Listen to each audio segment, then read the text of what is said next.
Hi! Welcome to my YouTube channel. I'm Cassie, also known as KnittaCass, and I'm here today to share a little bit about what I'm working on, what I want to work on, some of my knitting goals for the new year, a little bit about my new business, and then get into a little bit of some personal stuff about what I'm reading, what I'm doing, and some mental health awareness. So, to begin with, I'd like to start with some of my finished objects, which I've got right here beside me.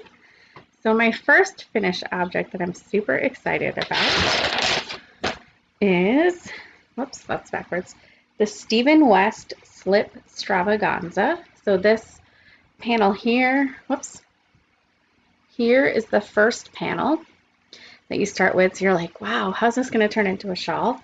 And then was different clues each week. And this is what it turns out like. So I actually did the smaller version and only did one row of the chevron pattern on the bottom. And I was getting kind of sick of pink, which is funny because I love pink, but it was just getting to be too pink. And I really loved this mint color. And so on the bottom, when you do the Icord bind off, I did pink and mint, which kind of gave it this nice little pizzazz. So this I've got some ends that need to be woven in, lots right here. So that's probably what I'll do today while I'm watching TV. I'm currently watching The Chilling Adventures of Sabrina. It's season 3 and it's super awesome. And then I need to block it, and I think it's going to take forever to wet block it, and I got a steamer for Christmas. So I'm thinking if I pin it appropriately that I can probably steam block it. We'll see. It'll be an experiment. So that is the shawl. It's pretty huge right now, and whenever you block things, it gets bigger and your stitches kind of relax. So I've seen a couple that are blocked and it kind of looks like this, which is pretty neat because right now with all the stitches, it's kind of tight. Like, you can kind of tell that everything's crunched together. So it'd be nice to see when it's nice and relaxed how much it stretches and the difference it makes in kind of like the design and pattern. So that's my first one. It took me quite a while to make it. It was a mystery knit-along in October. So Stephen West, it's called Slipstravaganza, if I didn't say that. So you signed up for it, and week 1 you'd get a clue, and then the next week you'd get a clue, and you just keep going, and you have no idea what it's going to look like until it's finished, which is pretty exciting. Unless people finish before you, then they tend to spoil it. So then the other thing that I had finished was a baby blanket. I'll try to find a picture of it. I don't even remember what it's called. That I made for my sister-in-law. She's going to be having a baby at the end of this month. So we're super excited. I also designed a baby rattle that looks like a kind of a little person, but it's knit out of all the same color. And I put some jingle bells in the head so it turns into a rattle. It needs a little work. It's not as great as I want it to be. I'll try to put a picture if I took one. And just know that it will be a little nicer when I take the time to fix it. So that was exciting. That's my second design that I've made. I made a farmhouse throw, and I made it so that it was really long rows, but I made it so it would go lengthwise as like a lap blanket when you're on TV or when you're watching TV. But I'm starting to like not enjoy that. So I'm thinking I'll make the rows shorter and make it more of a traditional shaped blanket, but with the same patterns. It's kind of like a sampler. So each row will have like a different aesthetic and pattern, which I think is pretty neat. And I called it the farmhouse throw because we live on a farm and that's a big part of my family's culture.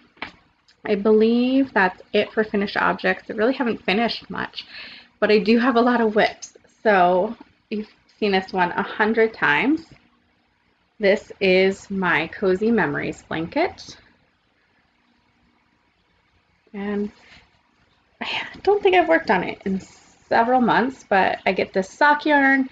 So sometimes I get minis from a sock swap, and it comes with, I think, 10 minis, and I use those in here.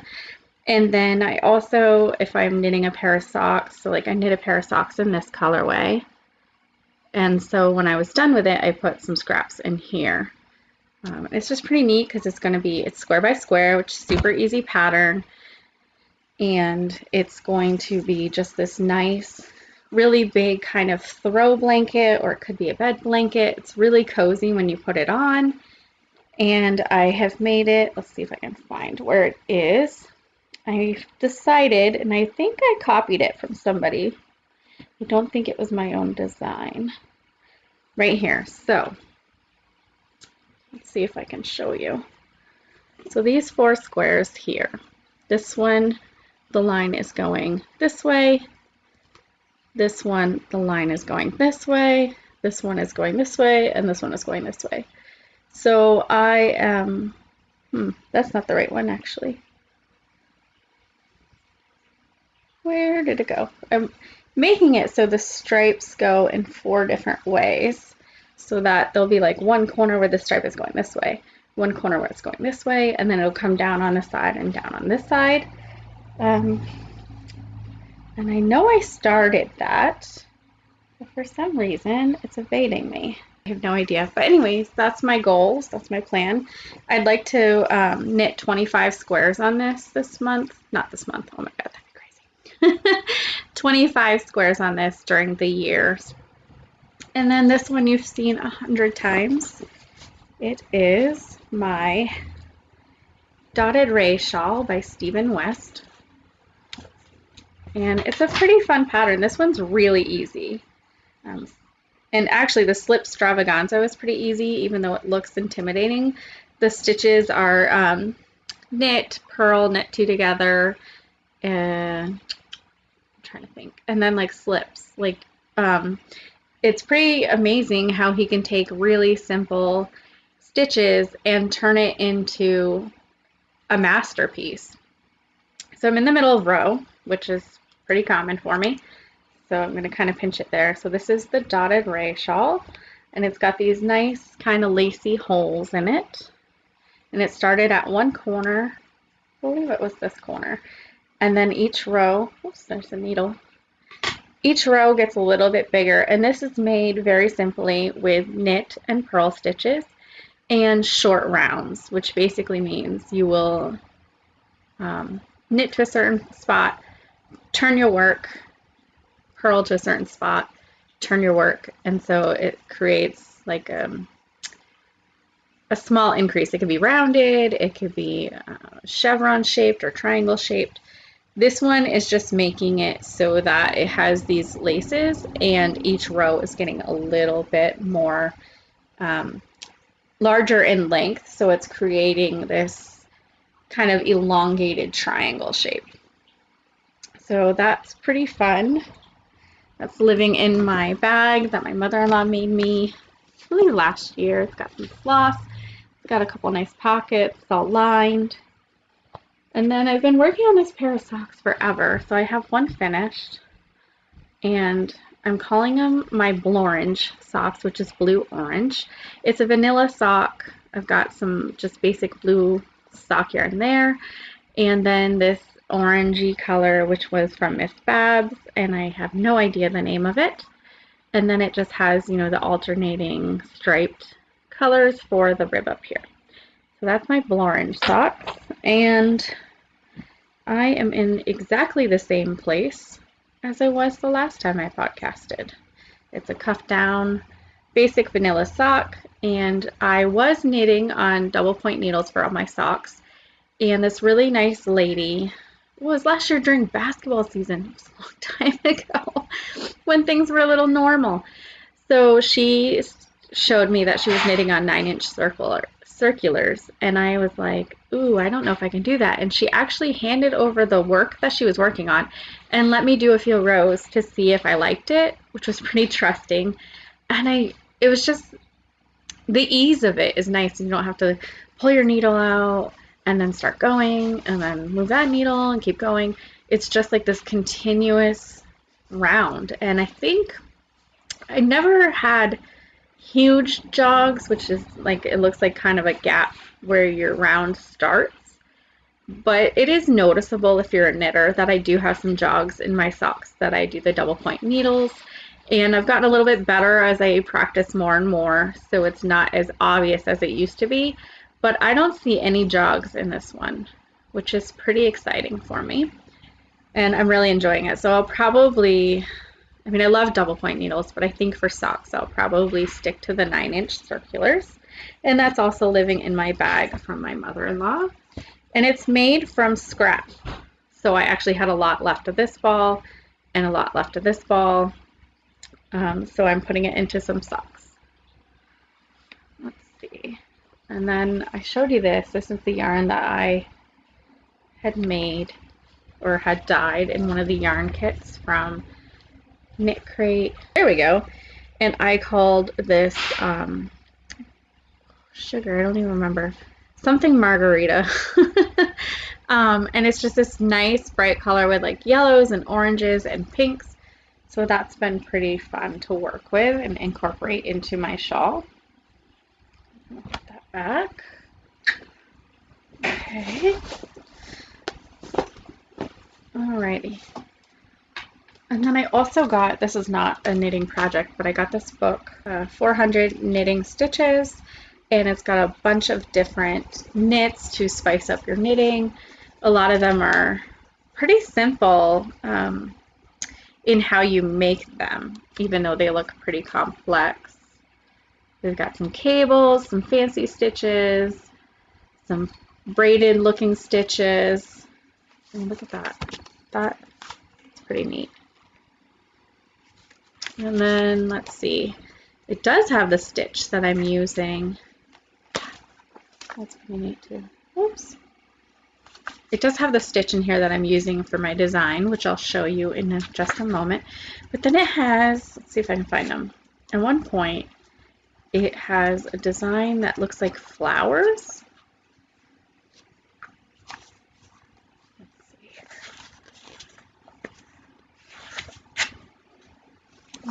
here. Of course, I'm not going to be able to find it because I'm on the spot. I know I'm in the right section. I just don't know where it is. Alright, well, if I find it when I'm editing, I'll put it in there. But this will be really fun to spice up some of my knitting and learn some new stitches. And maybe I will practice them by making some dishcloths, which is on my goal list for this year. I'm currently frogging this project.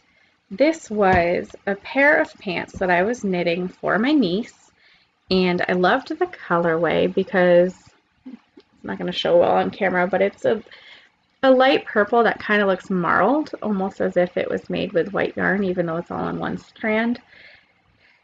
And I ran out of yarn, so I'm frogging it, which is basically just pulling stitches. And it makes some knitters nervous, so it's kind of fun. And then what I'll do is I will, as I'm frogging it, roll it up. And then this yarn can be used for another project. And while I'm frogging it, I'll talk to you a little bit about my business. So my YouTube channel is called KnittaCass Creates. I like to be called KnittaCass on knitting platforms. My Instagram channel, my YouTube channel, my Instagram handle, and my Ravelry name. And so I created a business. I've been wanting to do it for a while, and I actually just launched it. I have a lot of people who are asking me to knit things for them. And it's not that I mind knitting things for them, but it takes a lot of time, and depending on what yarn you use, it can be a little pricey. So it sometimes feels like an obligation. I really enjoy knitting for my kiddos. I only have one that's really knit worthy. My youngest will wear anything I make him. My next youngest will wear socks, and the other two kind of could care less that I knit, or that I might make them something. I think they would enjoy it if I made a blanket, but other than that, they're not interested. So yeah, so it felt like a chore almost, like it was taking the joy out of knitting. And I thought, and also some of my close friends were like, why don't you charge them. Not necessarily a lot, but it is time, it is materials, and it would be a great way to have a little bit of a side hustle. So I've been thinking about that for quite some time, and I finally decided to go for it. I have a couple orders already. I launched last Saturday. My business page went from 0 followers to I think 58 right now, which is pretty exciting. I've gotten some interaction on my post, and I'm also offering, and on top of offering the knitting for commission, I'm also offering knitting lessons, which I'm so excited about. A couple years ago at my job, a lot of people were interested in learning how to knit, or they knew how to knit the basic stitches, but they felt like they couldn't do anything beyond a scarf or a dishcloth. And so I set up some times to teach them, and my schedule just didn't match with a lot of the people who wanted to learn. So I would kind of show up and no one else would show up, and I would of course use the time to knit and then go home. But it got a bit discouraging, so I stopped doing that. And I'm excited to offer one-on-one coaching for knitting, and in this world we can do it virtually with the use of cameras and videos. They can see what's going on and we can chat at the same time. So I'm offering that. I do have a couple people interested. And basically what I'll do is if they voice an interest, I will give a couple time slots or ask them what days work best, and then give them a couple time slots, and we'll set up a little meeting and do some lessons. So I haven't done the lessons yet, but I do have a few people interested and have reached out about lessons. So I think that will be a lot of fun. I enjoy teaching people to knit. I did teach my daughter how to knit, so she can knit pretty well. She prefers crochet, and I just can't wrap my head around crochet no matter what I do, which is fine. Between the two of us, we'll make just about anything. And then my youngest wants to learn how to knit, and I had come across an article or tutorial about how to teach kids to knit, and it was talking about stabbing the fish. What is it? Stabbing the fish, wrapping the rope around the fish, scooping the guts. Oh, it doesn't make sense right now, but easy way for them to remember because it's kind of fun. And he was doing okay with it, but like most beginner knitters, he was having a hard time, keeping the stitches on his needles, having a hard time with loose stitches, and he just kind of lost patience with it. So he saw on a YouTube video that you can finger knit, and he kept saying, "Mom, will you teach me to finger knit? I really want to learn." And I was overwhelmed because I didn't know anything about finger knitting. So he got a Christmas gift that is a book from Klutz, which is a company that makes a lot of craft kits for children and some craft books, and kind of goes over how to do things. I think they were still around. I think they were around when I was a kid too. And we got it, and it's about finger knitting. And on New Year's Eve, I made time to help him with it, and it was so easy. And what it does is it basically makes like an elongated Icord. It looks like an Icord, and shows you how to make scarves, shows you how to make hats, which I haven't quite wrapped my brain around, but we haven't really tried it. And so his first project was a knitted snake, and so I will try to put a picture of that in here. That was pretty fun for him. He made it in one session, and it just made him feel really great, so he wants to keep going, which makes me excited because eventually, if he really enjoys it, he'll be able to have a little more patience to do it traditionally and work on his tension and not losing his stitches. So I might have a knitter in the family, which is pretty cool. So about my business, I have a wonderful friend that I grew up with. We went to elementary and high school together, and she was one of my close friends, and she is an artist. She paints. Oh gosh, what is she? She does so many things. She's amazing. She plays a little bit with photography, and she's a graphic designer. She knows so many things about graphic design. So I picked her brain a little and said, "Hey, I'm starting this business and I really want a logo, and I know nothing about how to make one or how to make one where I can upload it to my videos or my tutorials, my channel, my my KnittaCass Ravelry page, and perhaps in the future make some business cards and some pins with it on there. And I know absolutely nothing about the graphic design world. So this week she has been beyond patient trying to explain to me the basics of graphic design, the different options I can use, and kind of the pros and cons, what she thinks would be best based on what I'm using it for. And she's been really good about explaining it, like kind of dumbing it down. Like, she doesn't treat me like an idiot, but she makes it really simple to understand something that is so complex. And I'm so excited to be working with her. I don't know if she has a business page, but if she does, I'll link it below.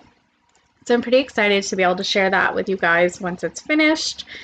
And also curious to see what she comes up with. I have a couple ideas already, and I'm just curious to see how she puts it into art form, because I am not great at that. In fact, when I haven't gone in a while, but when I go to get my tattoos, I explain what I want, but I don't bring a picture because I don't want them to do it the way that I draw it, because I'm not good at drawing.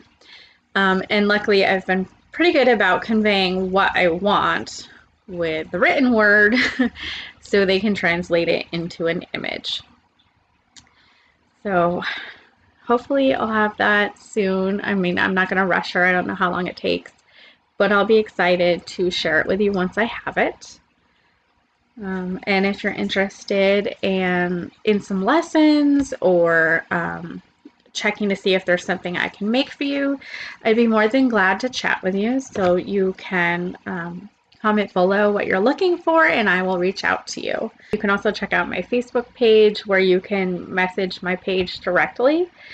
And then I have a new email, which I'll link down below, for strictly my business, so that anybody who's interested in reaching out to me will have accessibility to do so without it getting lost in all the personal and the spam and the school emails and the work emails. Because if you sent an email to that, I'm most likely going to skip over it on accident. So that's also exciting. I'm working on a knitting pattern, so I kind of want to show you it. It's kind of letting the hat out of the bag. I did do a sneak peek on my page, my business page, and my Instagram stories.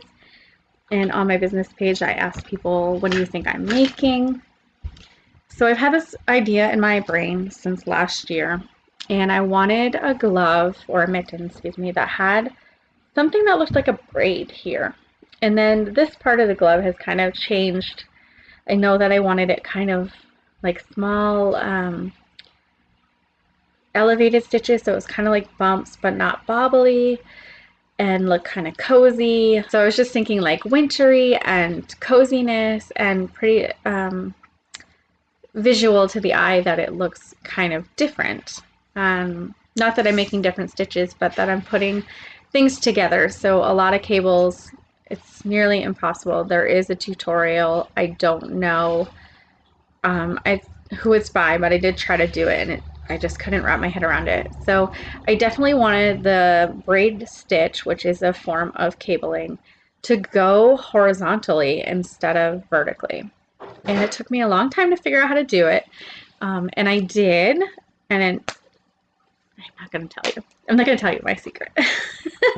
But when my pattern is ready, it'll be kind of obvious what I did. And it's kind of a cheater move, which is how I roll. Not in terms of honesty, just I like to do things the simplest way. So I am in the middle of a row, of course, but this is my eggnog.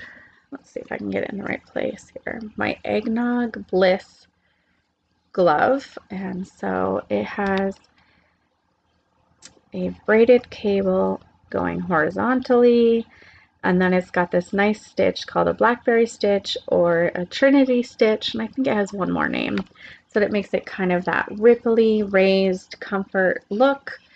And so this is the second mitten that I have made. I have finished all except for the thumb on the first mitten. However, I had a lot of hard time with decreasing the stitches to make the rounded part.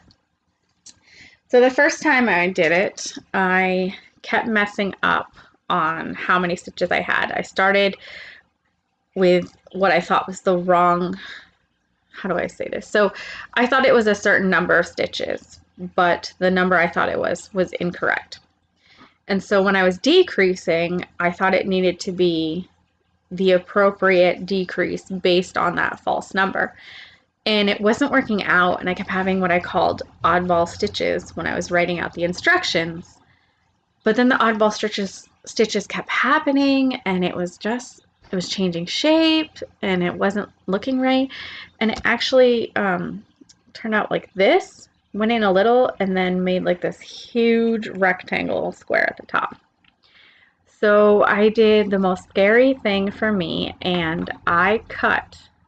So this is the glove. I cut right here where it looks like it was just before the increase, and then had to pick up stitches, which was hard. I knew what number I needed, but I was pretty much picking up stitches that were not like what I call real stitches, and I was kind of faking it.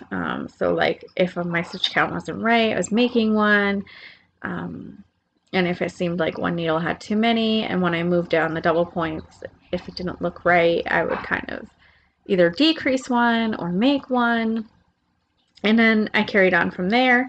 And I really want to make sure that it has this patterning all the way up to the top.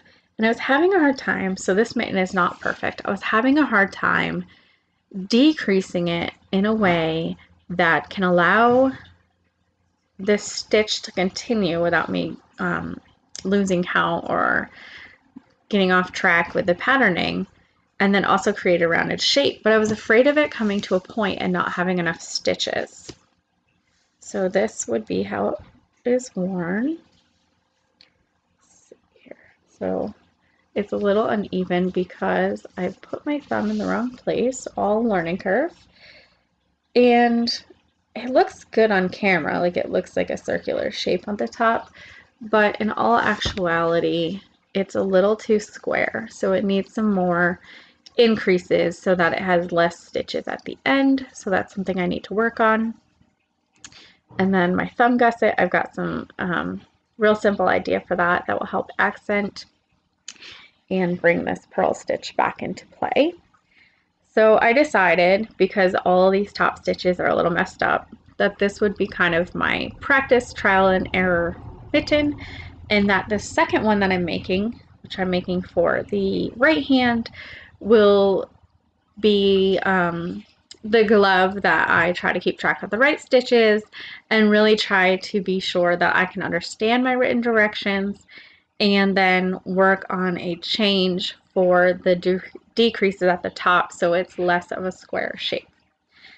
So hopefully I'll be able to share that soon, and then I'll be looking for some test knitters to test my pattern, make sure they understand how I wrote it, and make sure there's not something I miss.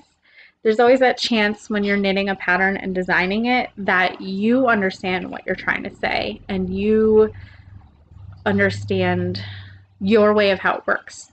But someone who's not familiar with what you want or not familiar with actually knitting the pattern may not be able to understand what you're trying to say. So that is really good to have test knitters. Also, it'll be good to be able to play with the sizing so that I can offer like a small, medium, and large.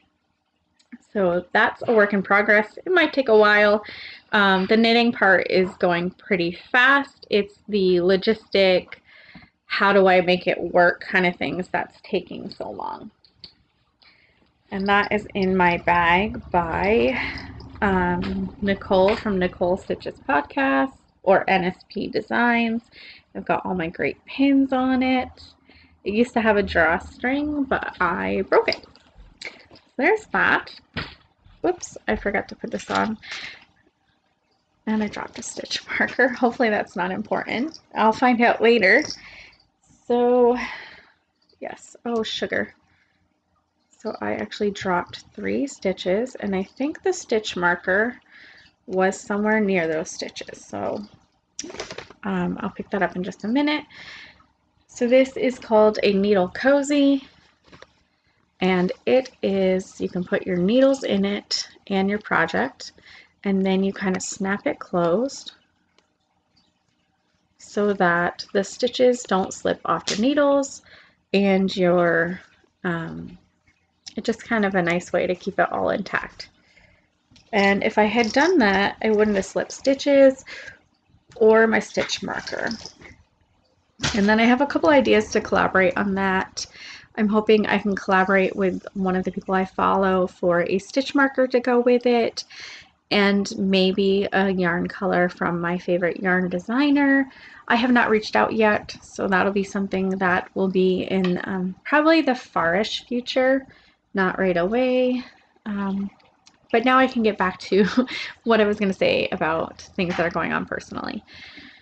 So I am working a lot on some self-care, which I'll talk about more in the mental health section.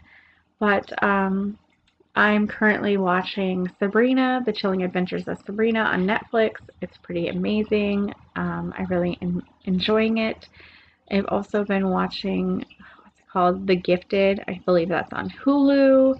It's about, it's kind of a like after the fact spin-off on X-Men, and they actually are people who are gifted, and they, like a couple of them were nominated or chosen to carry on the tradition of protecting people who have the gifts. And then the general public calls them mutants. So it's pretty interesting. It keeps me on my toes. I think that's about it for what I've been like. Oh no, I've been watching Speechless on Hulu with my family. And that is about a slightly dysfunctional family, full of love, but a little silly, and an overbearing kind of helicopter mom who has a child with cerebral palsy, and she kind of bothers him by trying to be so helpful, and he wants to be more independent. And it's a pretty great show. It's got some good lessons in there and tons of laughs.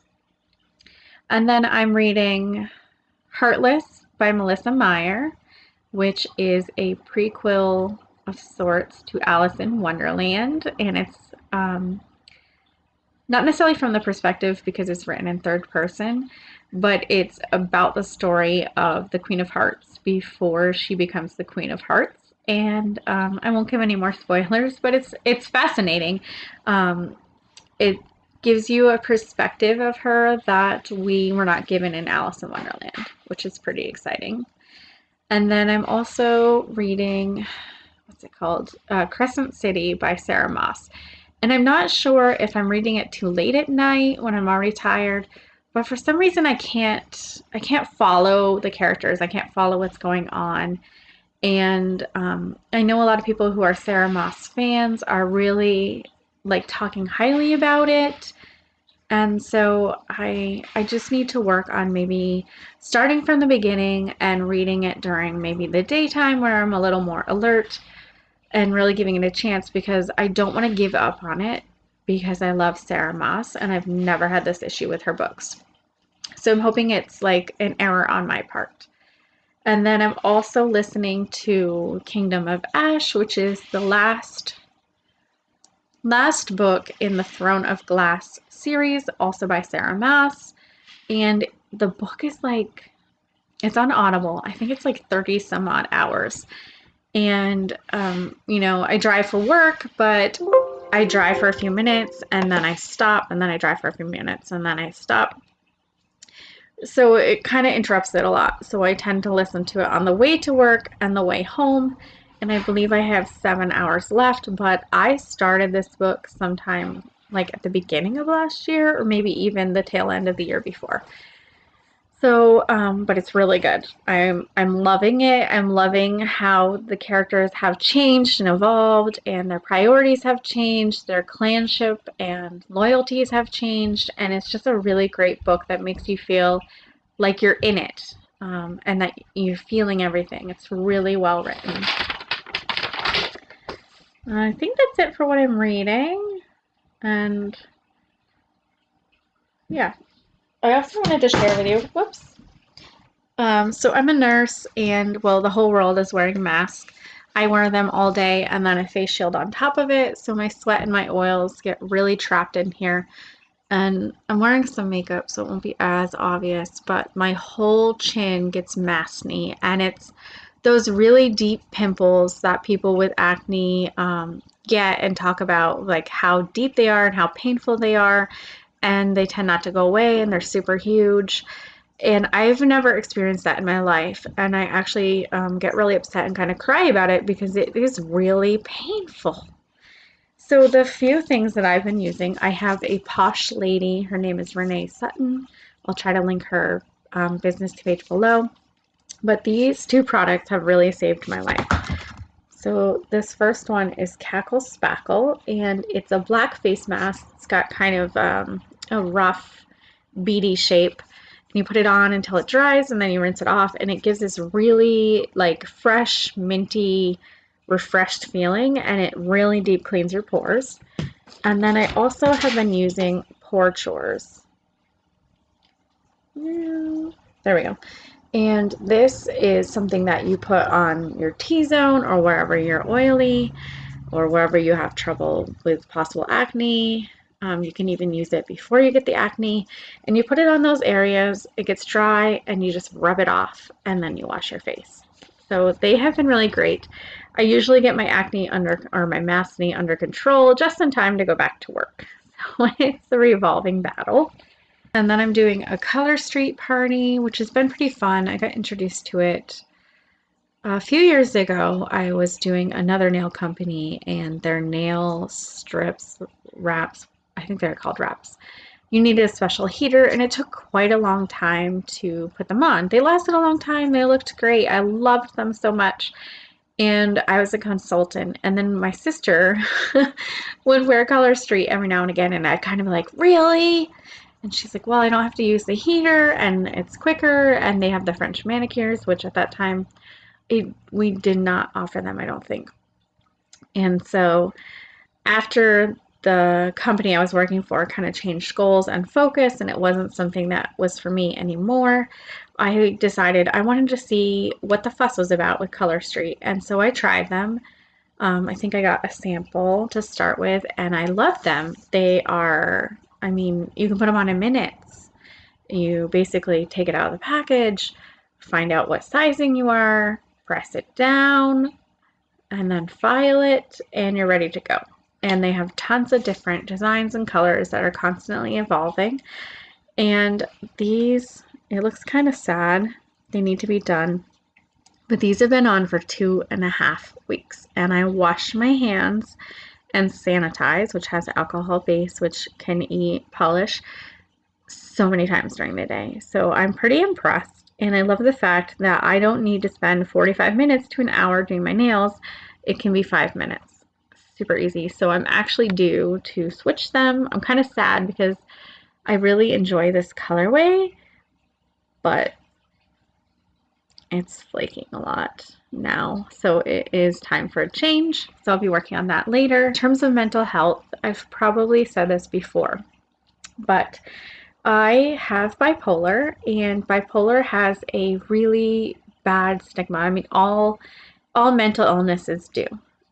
But when people think about bipolar, they think of people that are really unstable and can swing drastically from one to the other. I'm not gonna lie, I'm a little balanced now, but I do have mood swings. And I always thought like I was just a high, passionate, stressed person. It took a long time to actually get the real diagnosis. So I'm feeling so much better and more kind of like in the middle zone. However, it bothers me because people are always like, oh, she's bipolar. Oh, like not to me, but like about other people, like, oh my God, why are they bipolar? Or like, ugh. Or they think people who are bipolar are just like totally nuts. So I'm here to tell you that that's not true. And to not be ashamed if you have anything. Anxiety, depression. I mean, you'd be surprised how many people battle with that daily and don't say anything because they're afraid of how people might treat them differently or disrespect them or not value them. And that just needs to be changed. It's, it's real, it's life. It's not something we said, hey, I want to be bipolar, or hey, I want to be depressed every day, and I want to be so nervous that it interferes with my life. Nobody chooses that. But it is our job as a society and a community to stop shunning and shaming people so they can get the help they need and realize that, you know, we're real people too. I hate to use the word normal, but we're people, we're human, and we're really not that different from the rest of you. And I also want to say that I'm finally, when I got this diagnosis, it was a little difficult. I thought I was bipolar for a long time. But when they told me I was bipolar, I was like, oh no. Oh my God. My life is going to change forever. Everybody's going to think I'm crazy. Nobody's going to trust me. And that's all the thoughts that society tells you to think. But the really cool thing is that I had more people to support me. I had more people to check in and people who have more experience with it. We've played with my meds a couple times. We finally found something that is amazing. It's given me so many benefits. But the biggest blessing is that I take care of me now, and I've never put that as a priority. So, you know, I make time to sleep better. I have a bedtime, and I took the TV out of my room and I put my phone somewhere else so I'm not, you know, scrolling through or getting wound up about what people are sharing. And I can actually just go to bed, which is so important. So that's been helping. I'm trying to eat better, which is a little bit of a struggle for me, but you know, making the effort and taking a step every day is going to get a little bit better. Same with exercise. I've just started yoga again and Zumba again, and I'm enjoying it. But I have been stuck in this feeling of being upset with my body, being upset with my weight, being upset with my moods, that I really stopped doing it all. And I'm like kind of nervous about doing it again. Like I'm afraid I'm not capable anymore. So it's been really exciting to prove myself wrong. And then I also, this is the hugest thing that I want you all to take away, is you need to do things to fill your cup. I don't care if you're a mom, I don't care if you're a business owner, I don't care if you're the CEO of a company, I don't care if you're the president, not that I'm a fan, but I don't care who you are. I don't care how many people you have to take care of. You need to take care of you. You cannot fill from an empty cup. So one of the things I always try to focus on is filling my cup. And that can be so many different things for different people. Like everyone might have their own way. So for me, it's making sure I have time to knit or time to read or even just having time alone. It doesn't matter what I'm doing, but it just helps you to focus on you and reset, which makes you a better person to help others, because you can't pour from an empty cup. So I'm curious to know, what do you do to fill your cup? So if you could tell me below what you do, I'd be really excited to hear all the different things that make you guys happy. And then I also wanted to say that there's some really great apps and tools. So there's an app called Headspace. You can download it on your phone. It's got meditation and mindfulness activities, and they're really quick, so you can fit them into your busy life. Same with an app called Calm. It has some meditation, mindfulness. It also has some sleep aids and like visual things that are just calming, like water flowing. So that has been pretty exciting to play with. And then YouTube has a lot of videos on yoga, and yoga is really good for range of motion, flexibility, de-stressing, helping you, breathe better, and it can just be kind of meditative. So I particularly like Adrienne. I think her channel is called Yoga with Adrienne. And she starts really basic for like beginners, and then it builds up in skill so that you're really learning and encouraging, but it's at a nice pace. So go ahead and check her out. Thank you all for joining me. If you feel so, you can like and subscribe. I'd be happy to continue chatting with you. Don't forget to put down below what you do to fill your cup, and I hope to see you next time. Thank you.